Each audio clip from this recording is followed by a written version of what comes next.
bringing you the absolute best stories across the ag industry. You're now tuning into How I Built This Ag Business, an original series by AgSwag. Hey everybody, welcome to another episode of How I Built This Ag Business. Today we have Todd Burrus, Tim Green, and Griffin Green with Burrus Seed.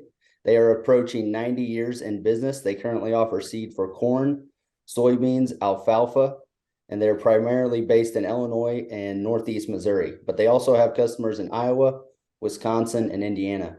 Additionally, they have their own popcorn company called Burrus Perfect Pop. And with that, I'd like to welcome everybody to the show.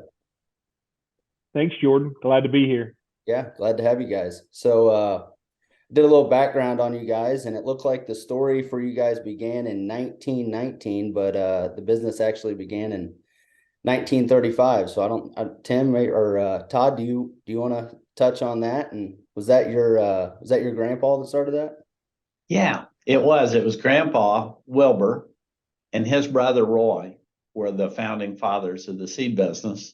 And I love telling the history story. One of the advantages to being the oldest guy left tends to get to tell the history. And history tells us about where we've come from. It tells us our purpose and tells us something about where we're going. So Grandpa and his brother would have been progressive farmers. And University of Illinois at that time was going along, finding progressive farmers, encouraging them to try hybrid seed corn for the first time. Plant an acre, save those seeds the next year, plant some yourself, sell some to your neighbors. You'd increase your yields, you'd increase your profits. And I think it's incredible that, 80 some years later, we are still doing that same thing. We're using seed to increase yields and profits for our neighbors. And the neighborhood's gotten bigger and the yields have gotten bigger. At that time, just kind of a fun fact, but at that time, U.S. corn yields had been 25 bushel an acre for several years. And when hybrid seed corn started and the genetic advancement began, there's been a steady increase year after year of corn yields and profits from agriculture. And again, I don't want to sound like, hey, Burrus caused that, but it's certainly been a privilege to be a part of that increase over time. Today the average U.S. corn yield is approaching 180 bushels. Yeah, I agree with you totally. That was a game changer back then, and it seems that's kind of the case today. Some of the farmers that are progressive and willing to take some chances and try new things, and it looks like that's how it's kind of, I guess, the new younger generation is going to advance the ball and move forward. So kind of like you said, a little bit of forward looking as well. So yeah. It's been pretty incredible to me too, just to think back.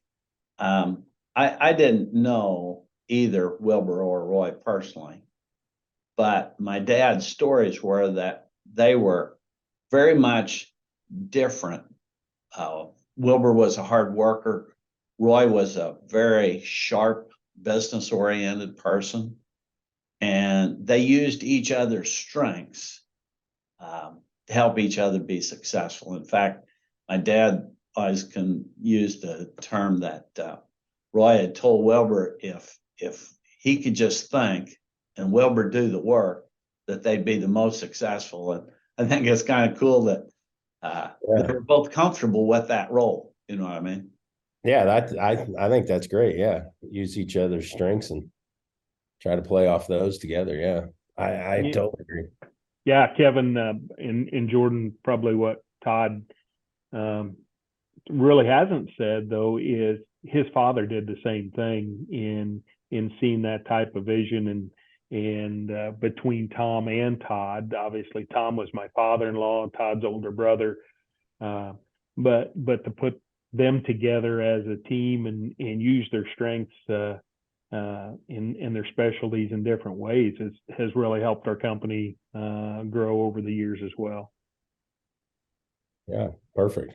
So I love that. Like I said earlier, I love that background you got there. I think the viewers and listeners, that's some of your workers from way back, right? Guys that have been there years. Yeah, no, that's the background here is our original seed house, and the story we smile to tell that it was built in 38. The company, as far as selling seed to farmers in the area, started in 35, but we realized we needed a place to dry and condition seed, and so they erected the seed house there. I mean, the some of the windows you can see were repurposed out of an old schoolhouse. I mean, it originally was coal fired, and then there's a series of tractors in the background there with that was our fleet of tractors and some longtime employees on there. That it's a great conversation piece to have in the office, and a fun to reminisce about with the history as well. Yeah, for sure. That's awesome. Yeah, I also saw online that were you guys like one of the first people to do 100% free replant? Like you started that way back when the business first started. Is that right? Yes, we did, Jordan. And to our knowledge, our program has never changed, and it was always the feeling of the founding fathers to help somebody get a growing start. And so whether a grower needs 1 bag or 1,000 bags of replant, our seed corn has always been free replant from 1935. Were you guys like the first people to do that, or? To our knowledge, if not the first, one of the first. But what's unique about our offering is we've never wavered from it. So there's not been stipulations on it. We're there to, like I said, help a grower get a growing start.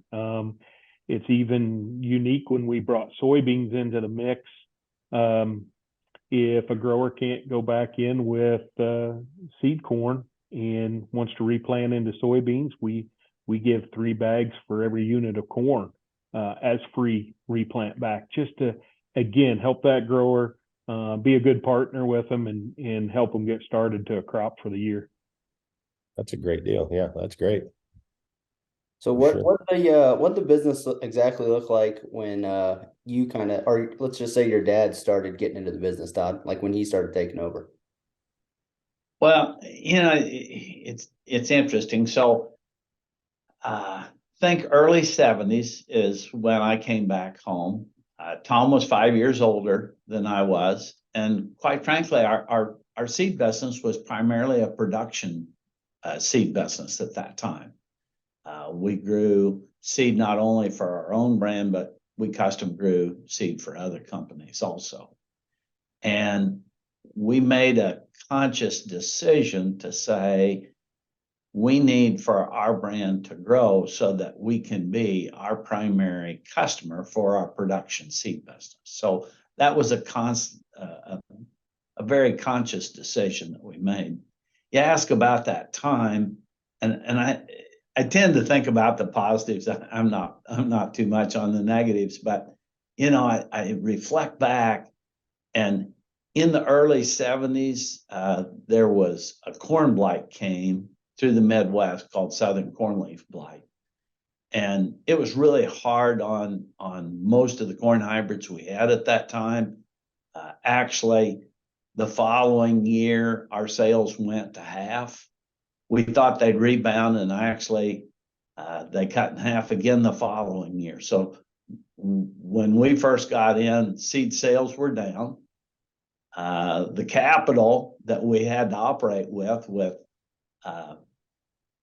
Dad helping Tom and I buy out Rob's interest at that time, we were on limited capital. And just a couple of stories that come to mind.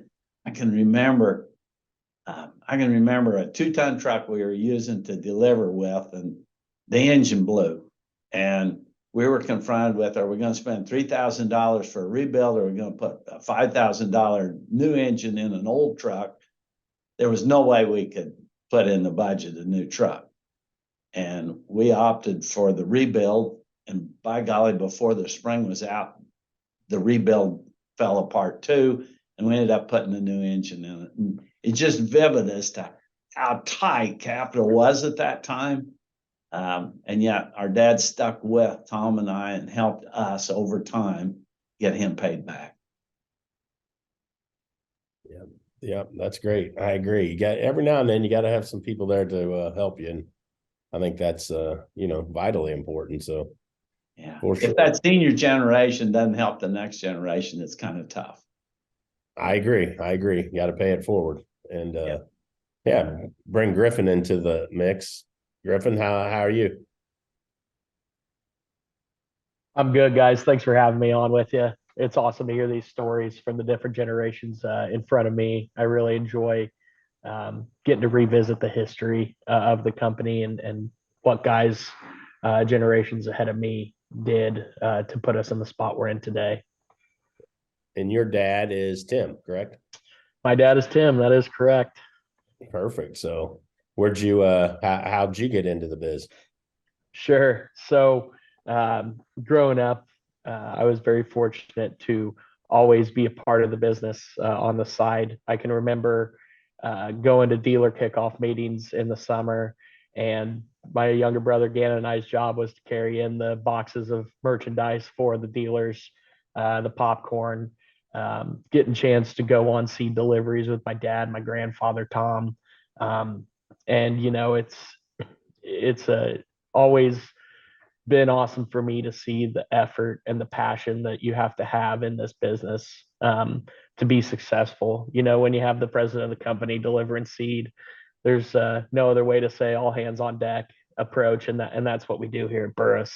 And then I spent 9 years in the seed fields, the tasseling, learning another really valuable lesson there that we try to instill in our people, and that's you're never above any job on the farm. And really enjoyed that unique opportunity to learn the farming practices we use to create the high quality crop that we sell to our customers, obviously. And then I spent a summer outside the organization interning with Bayer Crop Science, graduated from the University of Illinois in 2019, and I came back on our sales team that summer. So this will here in June, this will be my 4th year with the company. Interesting. I always like hearing, because I used to go out and I'd consult for a lot of businesses, even outside of the ag space. And the rule of thumb was most businesses, and you look through U.S. history, you look on on the stock exchange, very few businesses make it 3 or 4 generations out. Now, when you get into ag, that seems to be different. And I've come to the conclusion that it's because of people like you who have had to do hard work and have seen the hard work, and you've started at the bottom and worked your way up and worked your way into it. But, it's interesting when you think about it.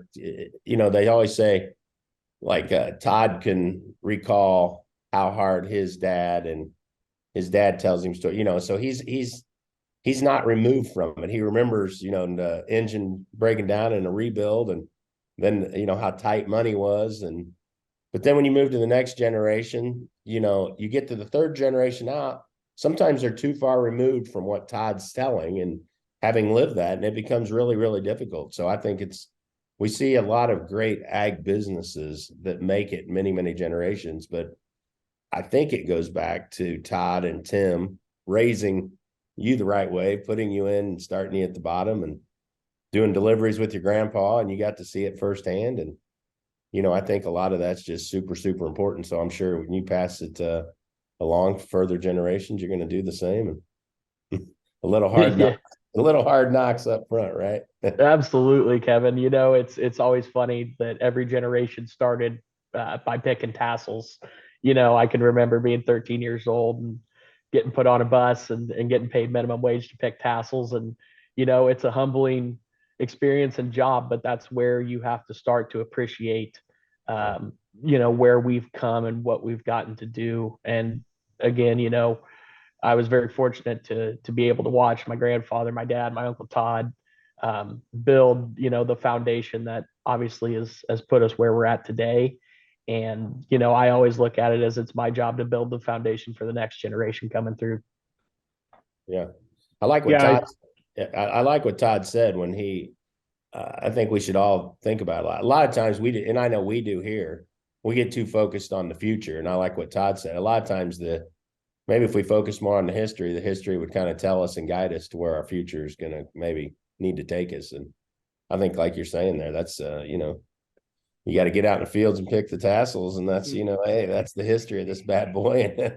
This is where we're going. And I think you hit on a really key point there as well, Kevin, when you talked about generations in farming, the ag industry, but that's really relevant to independent seed companies, and you've seen a lot of changes in that space over the years, and maybe one of the main reasons why you saw and have witnessed consolidation in the past is there isn't that next generation interested in, and we've been fortunate to have interest from the next generation, and hopefully we can provide an opportunity that those in the family that want to continue on get that opportunity. So those are the things that my father-in-law taught me, and Todd as well, and they've given us the opportunity to do so, and so we're looking at that next generation to help give them the foundation that they can build upon and continue. So how'd you get wrapped up in this business, Tim? You married Todd's daughter, or not Todd's daughter, Tom's daughter. I married Tom's daughter. Actually, a funny story. I grew up local here. Lori and I went to preschool together. So, no, I started detasseling as well. Funny thing, I did not grow up in production ag family, but in a rural area, and summer detasseling, you had a chance to growing up to walk beans, to put up bales in the summer, detassel seed. And so a majority of the kids detasseled seed. I did as well, continued to do that, and even into college during breaks, and not only working in the summer, but throughout breaks. Worked out at the conditioning facility and around the plant there. And after graduation, they offered me a chance to come on. I worked 1 year full time on the production side of the business, which was a really great learning experience for me. And then I started on the sales side. So getting the chance to see those things, but much like Griffin talked about, I started detasseling at 13. So did you meet through getting the job, or you knew each other? No, we had gone to school together. Now, she obviously had grown up around the Orangeville area. I grew up a little town called Chapin, and eventually we came together as a school district in junior high. So during high school, my family moved away for a short period, but we'd always kept in touch, and we didn't move that far away, 40 minutes away or whatever. And so I still kept all the ties to here of what I considered home, and came back to college locally as well. And we went to college together, and basically then the rest is history from there. Perfect. Jordan? So I wanted to ask another question to Todd. So how did the dynamics work with your dad and your uncle? Did your dad end up buying your uncle out, are they still involved in the business, or is it just you guys now? Or Yeah, really good question. So again, think in the early 70s, Robert would have been Dad's double cousin. Actually, the founding fathers, Wilbur and Roy, married sisters, and they raised their kids side by side. So while they were actually double cousins, they were raised as brothers, if you will, Robert and Martin. And in the early 70s, Robert got discouraged with managing labor, to be just very, very honest with you. And you can't be in the seed business and not have help, have labor. So And it takes good people. And so Rob wanted out, and Dad facilitated Tom and I buying Robert's interest. And Tom and I would not have had any capital at that time, but Dad provided us with the capital to buy Rob's interest, and then we paid Dad back over time. You know, I look back at that time, and that separation of Rob from the business was a little like going through a divorce for those two men. There was tension. They were respectful, but there was tension. And about a year later, after it was all settled, Dad and Rob sat down one day in Rob's shop, and none of the rest of us really know what the conversation was. But when they walked out of there, they were best of friends again. And I just think that, I mean, when I say that, it was almost 30 years later that my dad passed, but I can remember Rob coming into my office the day Dad passed, sat there and cried and cried. Dad was his best friend. And I think that's, again, that ability to communicate and to care. And hey, some of the time you got to set things behind you and go forward. You know what I mean? And I learned a lot over the years from my dad's wisdom, but that was certainly a place where he demonstrated what forgiveness needed to look like. Yeah, that's a great story. Yeah. Great story. Yeah, I'm trying to teach Jordan. We just had a call yesterday with his business he's building and how important it is to build teams, right? I mean, you have to, like you said, you can't be in the seed business if you can't build a team and a group around you that is going to be able to carry things forward. So, we try to build a family team, kind of, so to speak, an extended family, like you're saying. It's tough though. It is hard. I can imagine Rob's frustration, and I get there a lot. My wife has to talk me down, and I think back also again to my father's wisdom, but he up front, when I wanted to come home from college and go to work in the business, he made it clear, I'm going to love you as a son, whether you come back in the business or whether you choose to do something else. Right. But the choice needs to be yours, because when the bad days come, and there will be some tough days, when those tough days show up, if you choose to be here, you'll figure out how to have less tough days. If Dad chooses for you, you'll be looking to leave, and we can't have that. Yeah. And so that piece of just guidelines in terms of Griffin, Gannon, my daughter Martha, my son Kevin, do you want to come back to the business? And if so, then it needs to be your choice. And then I'm going to say the second part that's been really important was Dad always told us we needed to, quote, play the card game with the cards face up, was the term he used. And that is, it takes open communication. You can deal with a difference of opinion, but you can't deal with silence and try to guess what silence means. So when there's a difference of opinion, state what you're thinking, state why you're thinking it, and you will work it out. And again, fantastic wisdom for the ages. Yeah. You know what I mean? That's a great one there, Jordan, isn't it? That's kind of what we were dealing with yesterday. One of the girls that we had hired, she had been hired hourly, and she wasn't sure if she was going to get holiday pay for Memorial Day, something, I don't know. But we could just hear some rumblings out in the office, like you could just, there were some little chatters going on. And it's like you said, just if we can be transparent with everyone and, flip your cards over and tell us what what you guys are talking about or what your concerns are.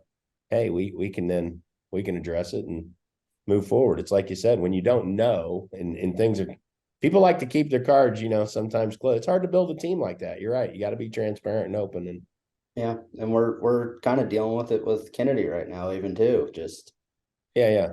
She's coming back to the family business, and she thinks she wants to come back, not really sure. Cards seem kind of tight, but I don't know. I think we're working it out.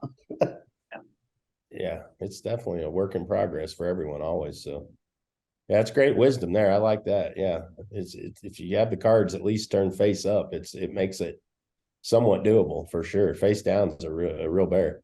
So how'd the business transition once Rob left? Was there any huge changes, or did you guys make any big pivots to like really trying to grow the business, or was everything kind of the same?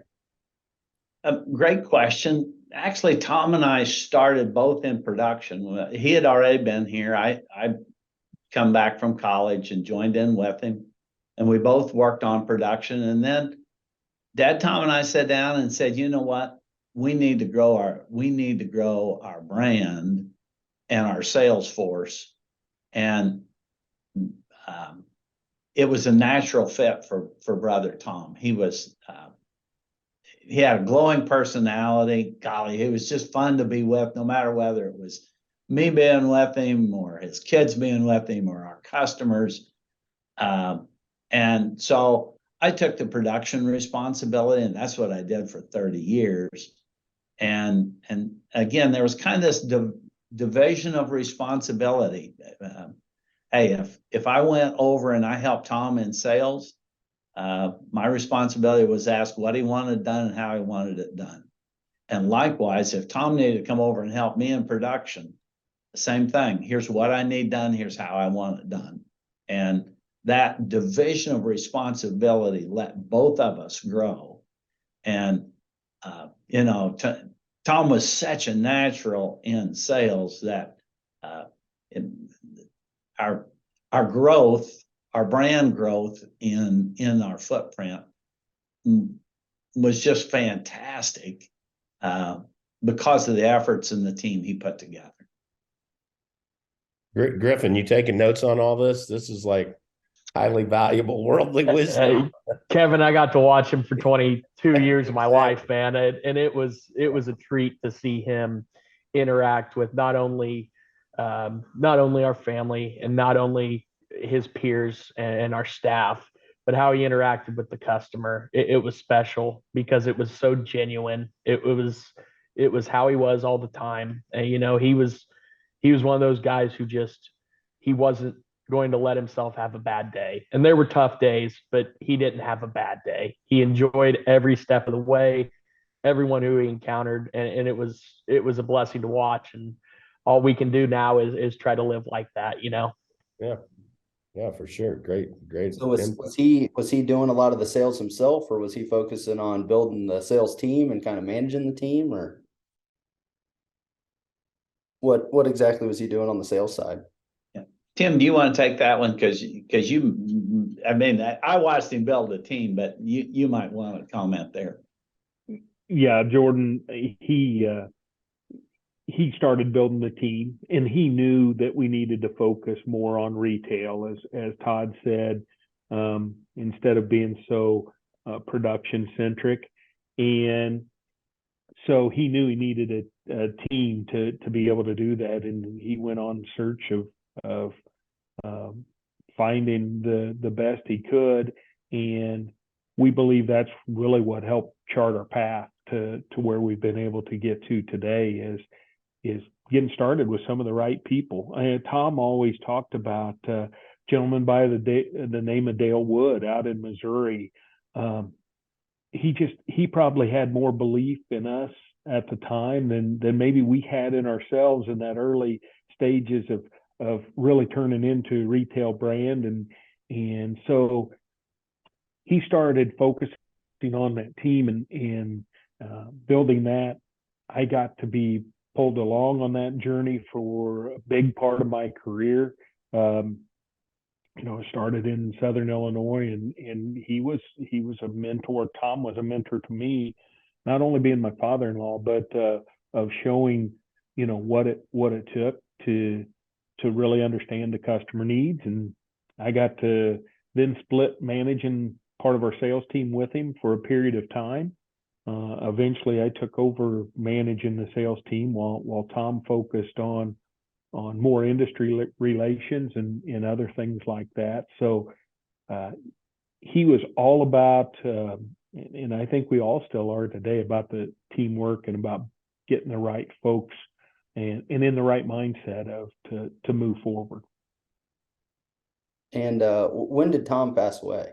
How long ago was that? He passed away in October of 2017, so he's been gone about 5.5 years now. And after Tom passed, that's when I was elected to follow in his footsteps there as president of our sales organization, and it's kind of a legacy that I try hard every day to fulfill what he was hoping to do. So I mean, you know, at the time I was fortunate to spend. He's been involved and was involved in my life for over half my life. By the time he had passed, I'd been around and been involved. So he was a really big influence on me, and to, as Griffin said, to see how he looked at situations, but how he treated people and things like that. So I count myself very fortunate. And Todd talks about his father, Martin, as well. Quite honestly, even if I didn't marry into the family, knowing Martin beforehand, Martin was probably one of the smartest men I've ever known. And just some of his wisdom that he was able to impart. We always laugh. Martin was one of those guys he was plain speaking as well. So we always laugh because he was one, if you went into his office and asked a question and you left without an answer, you either weren't listening or you didn't like the answer that he gave, because he was going to tell you what he thought from his point of view and why. So that's what Todd talks about, keeping all the cards face up on the table. Martin was all about cards face up on the table. You know where I stand.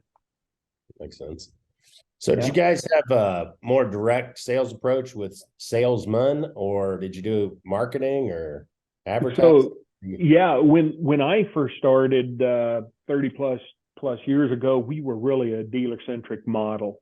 You know, at that time we had about 500 farmer dealers across primarily Illinois and the northern half of Missouri. And in the last 8 to 10 years, we've kind of shifted. We still have farmer dealers, which we're very proud to be involved in, but we also increased our direct sales staff. And so we've more than doubled our sales team out there. So we kind of use the model of some direct sales approach to fit right in with still a farmer dealer network. Our farmer dealer network, just over time and natural attrition, isn't as large as it once was, and because of moving on with even more company salesperson for a direct approach as well. So we still utilize, you know, both avenues to move a product in our market footprint. Are you trying to expand any certain direction to the west or south? Or? That's a good question. That's not on our radar right now, and one of the reasons is there's a lot more, you know, opportunity right here where we're currently doing business that we can grow, so we can be more efficient with our logistics and just being able to service our customers. I mean, that's one of the things that we can do and we feel is one of our strengths is, you know, Todd and I can both jump in a truck and be out at a customer's or a dealer's place and being able to get them the product in a timely fashion. And we expanded that market footprint here back around 2010 when we brought Burrus Hybrids from Woodstock, Illinois into the mix. So that's what really opened up southern Wisconsin to us. Burrus were marketing there, very well known, family independent company. So by bringing them on board and into our operation as well, that helped us expand at the time. But right now, there's no immediate plans to go out and capture kind of a larger market footprint. Okay, yeah. Yeah, I was gonna ask, was the Hughes deal, is that a partnership deal, or is that something Burrus bought out Hughes, or? We brought them in, so the three brothers of Dave, Don, and Jim, were still very interested in being involved in the seed industry and wanted an opportunity to work with a larger partner. So Dave is still on our board. All three brothers are still involved, and so we created an alliance of where we brought them in. We own the trademarks to the Hughes products and such, and it's just been a great working relationship. They still raise some seed for us with Hughes Seed Farms, while we have their brand of the Hughes brand to be able to use whenever we want to put a product out with the Hughes brand. So you're still using both names, Burrus and Hughes? Really, right now, we made that transition a few years ago, early on, since we entered that new market space of southern Wisconsin, where, quite honestly, up until that time frame, up until about 2010, as Burrus, we really only went up to about I-80 in Illinois. We had a little trickle of north of that in counties, but we didn't go much north of that just due to the maturity ranges. Where Hughes came down to about I-80, much like us, they may have trickled a county or two below I-80, but that was a good arbitrary line. So for the first 5-6 years after we came together, we kept Hughes corn, kept Hughes branded soybeans in the lineup, and then we wanted to kind of bring our message together, bring our brands together. So we shelved the Hughes name on the bag of seed, and so now we offer the Burrus brand as our house brand, and then we have Power Plus Corn, which is a distributorship brand in conjunction with Corteva, and then on the soybean side, we've got Burrus branded soybeans that we market all over, and we also then offer the Don Mario brand of soybeans in our market footprint. So we consolidated those brands down to kind of make the messaging and the brand offering more streamlined. Yeah, makes sense. So what did, I was going to ask, what was like the main driver of that partnership on your guys' end? Were you looking for them to just help expand the business and grow the business, or were they bringing some business knowledge to the table or marketing ideas, or? It was just a really good fit. Again, they were looking for a partner. We had known the family. Tom and Todd had known their father, Earl, had very good working relationships over the years together. So it just seemed like a natural fit for us. It opened up that new piece of market footprint that we had never entered before. They continued to manage that portion of the business. They still do to this day. So it was just like a hand in glove fit for us. And they had the same values. They had the same desires. They wanted to stay involved in the seed business, and they wanted to partner just to capture more opportunities that at the time we were able to provide for them. Yeah, I think the reason we asked is we've had a lot of farm ag company. How do you go about acquisitions, or how do you grow by, finding the right fit? I get, like you said, you got to fit culturally, and you got to fit as friends, and so work together. In our experience in the past, and we purchased Hoblet brand back 2008, 2009 timeframe. So the McCown family there in Atlanta, Illinois, a long time independent seed brand that represented central Illinois and southern Illinois and out into Missouri.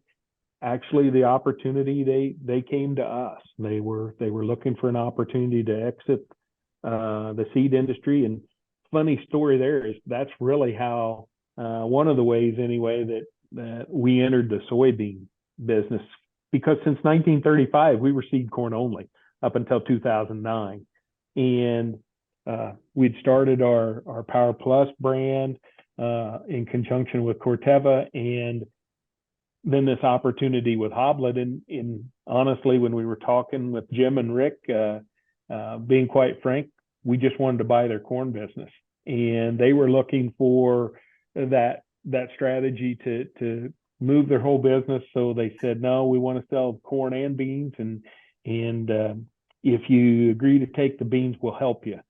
And so getting back around, Kevin, it was just, we were right place, right time, probably pretty fortunate. Again, had good working relationships with their family, just in that independent space. We were very good and honest competitors with each other, and they felt like they wanted their business to go to another family independent mindset company, and they came to us, and it just looked like, again, something with the values were very similar, and we thought it was going to be a good fit for our organization. So it's just over time, we've been fortunate to be presented with these opportunities and kind of choose the ones that kind of worked into what our goals were and how we looked at our growth plans for the future. Kevin, you mentioned partnerships and how do you know?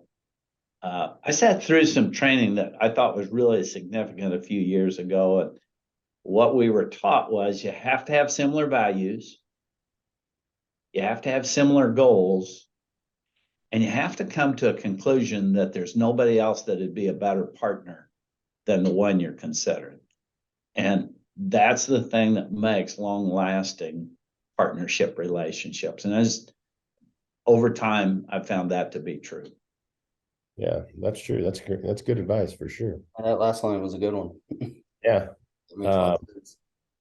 Yeah, and joining with those folks probably helped you guys too to transition into beans and maybe get a leg up on the learning curve, I should say, and then I guess having to start it on your own and learn from the ground floor. So absolutely, it was very valuable to both the Hughes family and the McCown family with the Hoblet brand, of being willing to say, hey, we focused on this aspect of our business for several years, and here are some of the things we can help with, and so we kind of hit the ground running on soybeans with some knowledge, not just trying to go into it wide-eyed and learning as we go. We had some good knowledge base to build upon, and been very fortunate that way. Yeah, for sure. Yeah, that's great. So how many Griffin, how many more are in the fifth generation with you? Yeah, so the fifth generation right now represented is myself, and then my younger brother Gannon, who's on our financial team. And then it would also be Todd's grandsons, Adam and Mason would be the other two in the fifth generation that are represented, but they've got a little bit of time before they make their decision to come back or not.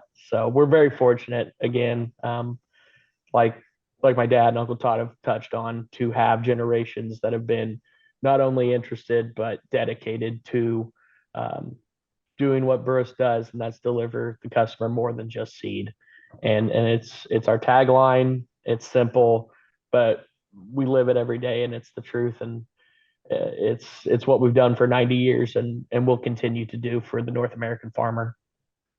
What are I was gonna ask, what are some of have you brought any big ideas to the table, or kind of generated some new revenue streams since coming on board? Or Sure. So in my position, the biggest attribute I can give to our family and business is to bring them what the customer is experiencing. I'm in the field. I'm working every day with our growers and our customers. Today, growers have more information at their fingertips than they ever have before. They can research anything they need to in the ag industry, right? So what I've tried to do and try to help our team with is, how does Burrus stay ahead of the curve on that? How do we stay knowledgeable in areas not only in the seed industry, but around what are the decisions our growers are faced with? How can we help them make those decisions that are going to be profitable for their farm? And so what I like to look at it in a general sense is modernizing how these growers are making decisions today, and how they're quite frankly going to make decisions in the future. And that's a big part of my role here in the company. Yeah. So is there a sixth generation? Not yet. Not yet. Ask my mom. She's waiting though. I'm Sounds dealing like with the us. same thing. I thought, wow, this may be, if this was, I wasn't prepared for that, Jordan. So that was going to be eye-opening for me as well. I'm dealing with the same thing. Everyone's ready to go but me, I guess. So Yeah. oh well. My- I think my it's wife's right around the hammered. corner. Mm-hmm. I got aunts and her mom and my sister and everybody like, hey, what's going on here? I'm like, yeah. Well, it's funny because everyone always asks, because I'm obviously very proud to represent the fifth generation. And I always get asked, well, when's the sixth generation coming? And I don't have an answer for that. But if history says something, hopefully the sixth generation is just as interested in the business as the generations before. Yeah. Are you married or? Nope, I'm not married. I'm not married yet. I have a girlfriend, and so still a little ways away from that sixth generation. Yeah. Same with Jordan. Same with Jordan. He ain't married yet. Married in November. That's the plan. Yeah, we'll see what All happens. right. Congratulations. Good deal. Congratulations. Thanks. Yeah, interesting. You asked that sixth generation. I see Todd light up because, grandson Adam is he started his detasseling career last year for the first time too. So again, that next generation is in the field. So That's right. that's where it seems where we all start. Yeah. So where do you guys see it? Where do you think it's headed to, Griffin, Todd? What are your guys' opinions? What are we going to see happen here with this seed business, and how's technology? What do we think is going to change from a technology standpoint, CRISPR technology? The new things that are happening. What do you guys see coming down the pipe? Do you want to take the technology piece, Uncle Todd, and I can go on his other question? You bet. I look when I started, and the things that are reality today, I couldn't have even dreamed of when I started back in the early 70s. I know the dollars being invested to improve seed is huge. That genetic gain continues to be a very consistent step forward. I find the future exciting. I don't find it scary a bit. And the one thing that has held true in the seed space during my lifetime, there's always been major brands. Today, both DeKalb and Pioneer are major nationwide brands. But the independent space has stayed very consistent. A little bit over a third of the seed sold is sold by independent seed companies. And I believe the reason why that is that regional focus lets us understand that customer's needs. It lets us understand not just on a theoretical basis, but how can we use the technology that's coming to market to really help growers make good decisions and good investments with their dollars. And part of the reason that we have stayed independent is that we really believed it was important that we be able to speak truth into the marketplace. And if some major corporation owned us, we'd have a responsibility to deliver their message. But when we're an independent seed company, we simply have the responsibility of the customer to speak truth. And with that said, there's been forces that have predicted for almost the whole time I've been in the seed industry that independent space was about to go away. And it looks to me like it's as strong today as it was back then because of the very principles that they bring to the marketplace. Yeah. Yeah, So- just to piggyback on that point, you know, one thing we've definitely learned in our almost 90-year history is that quality lasts. We're very committed to creating the highest quality seed crop we can for our customers, and we've been fortunate that we've had a group of staff, a large majority of our history, very important to know the commitment to the customer and the customer success, in the future ultimately equals our success as a company. Having a team that's highly knowledgeable and you know, very capable of bringing that North American farmer that regional brand fit is what we've built on. And to me, I'm very fortunate to look into the future and have a great group, very talented staff around us here at Burrus, that we're going to move the ball forward and build on the foundation that generations before us had laid. Do you guys have any other? Are there other revenue channels besides selling seed corn and beans? Do you sell popcorn? We so primarily it's corn and soybeans. The popcorn's just a fun little side thing that we kind of offer to dealers and customers. We do not actively market it on a broad scale. Same with we dabble a little bit with sweet corn in our Coon's Choice Plus sweet corn there, and but again, it's just kind of a hobby and a fun thing that Todd is kind of taking the torch over from his brother Tom. But no, corn and you know, hybrid seed and soybeans are our primary focus. Yeah. Anybody still farming? You guys still farming any or? We do. Yeah, we do, but we try to put the majority of our focus, uses the majority of our family acres into seed production in some form or fashion. These rent prices have gone nuts again, haven't they? They certainly have. Boy, up in your guys' area, it's been crazy. For They sure. certainly have. Yeah. So we've been fortunate that we're able to utilize a lot of our family ground and some good working farms around us that we've had some long-term relationships with to meet our production needs. Did you guys have family that homesteaded ground back all the way back then, or? Yeah, for sure. Yeah, we did, and honestly, that first acre of seed corn would have been grown pretty close to where the first Burrus built a residence, and that's about 1.5 miles north of our plant. Oh wow, yeah.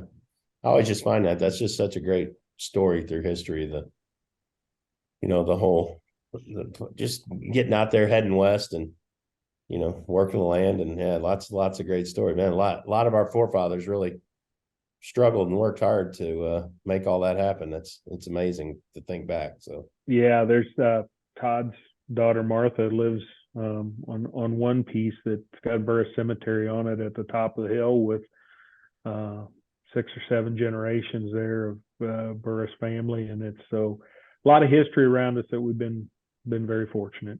Yeah, for sure. So anything, Jordan, that we have missed, or?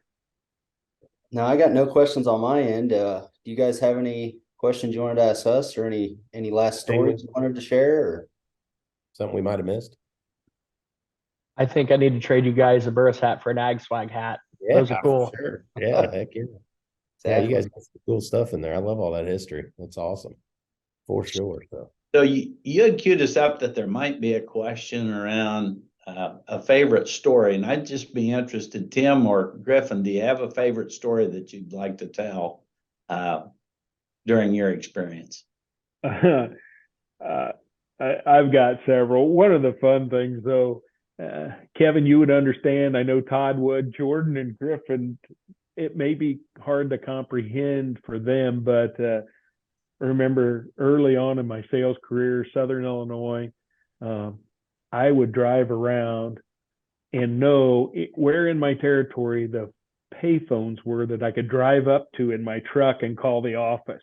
And I'm sure Jordan and Griffin today are like, what? And, that was, we were talking about technology, and I think we're at the tip of the iceberg on technology in the ag sector here, but technology has also helped salesmen over the years be more efficient as well too. So no, there's some great stories. I don't know if we have time, and if you've known, and I'm sure folks listening to this podcast, several of them would have known Tom as well. And if you've been around Tom as long as Todd and I have, we could fill a whole day with Tom stories, but some of them probably wouldn't always be suitable to tell on on this venue. Amen. No, that's great. So perfect. Anything else, or Todd, you got anything? Or it was I appreciated that, because it did. I have thought of a million stories that I could tell. Tom generated stories. My dad's generated stories. I do remember one moment when Tom and I were convinced that we needed as a business to go left, and Dad was not necessarily thinking that was the direction to go. And we had discussed it, and honestly, my son Kevin was in the room where we was discussing. He was playing with toys on the floor. I don't know, he was maybe 3-4 years old.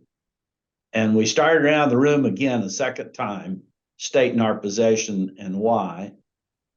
And the 3-year-old son on the floor says, I don't know why you guys keep talking about it. Around here, nobody changes their mind. And it was just the dynamic of multiple generations in a room together, having an open discussion. It was precious. that is funny. That is great. Yeah. Yeah. Worldly wisdom of the youngsters, right? For and sure. Martin smoked a pipe. So those are some really fond memories for me as well. Coming back and being involved in some of the family meetings, and Martin was still active at the time, but how we'd sit in Todd's small office there in Orangeville, but Martin smoked a pipe, and you could tell when he was really contemplating on something, because the room would just grow with a haze of pipe smoke in there, and so you knew he was deliberating how he was going to convey his message, and he wanted just to pick the right words before he spoke, but you'd have to cut through the smoke sometimes if it was a big topic, so those are just some great memories and funny stories. We can probably, like I said, fill a whole podcast with some of the funny stories, especially when you've been out on the road as a salesperson and some of the things that happen there. But no, you make me smile here when you ask those questions, and to bring up some of those fun memories. So thanks. Yeah, this is great. Yeah, some great worldly wisdom, Jordan. Yeah, lots of good stuff. So. Yeah, hopefully it'll help some people out and help. Our whole goal is just kind of give back. Ag's been great to us, and I appreciate you guys being on to give back as well. And hopefully it helps some folks who are trying to build their business, and maybe they're just first generation in, or maybe they're 5 or 6 generations in, like Burrus, but hopefully we can all, I just think our goal is try and help other, just like you guys say, we try to help other people build their business, and in return, it comes back, and, we're appreciative of all that. So I definitely thank you guys for being on and giving us your insight and wisdom through the years. So. Thank you. We appreciate you asking us to come on, because as we started, it's fun for us to think about and share some of the history, and to have, it's humbling for me and proud at the same time to have Kevin, just like you, working every day with Jordan. Todd gets to work with Martha and Kevin, and I get to work with my sons here, and yeah, that's such a great feeling. We're fortunate to be able to do it, but practicing the golden rule and helping others and treating people like you'd like to be treated. That's one of our mantras of, it's not only involves selling seed, but just a daily practice. And we're just like you guys. If we can answer questions and help somebody else, that's a good thing. And that's what we want to do. So. Yeah, I agree. Cool. Well, thank you guys very much. Appreciate the time. Thanks everyone. Thank you, guys. Todd, great wisdom. Griffin, best of luck on it all. Thank you, sir. Yeah. So, And congratulations, Jordan, on, Yeah, on congrats. getting Yeah. married coming up. Hopefully all So- goes well. Yep, yeah. it will. Yeah. Thank you you, guys. both. Yeah. All right. see you Thank guys. you again. Have a good Thanks, weekend. guys. You as well.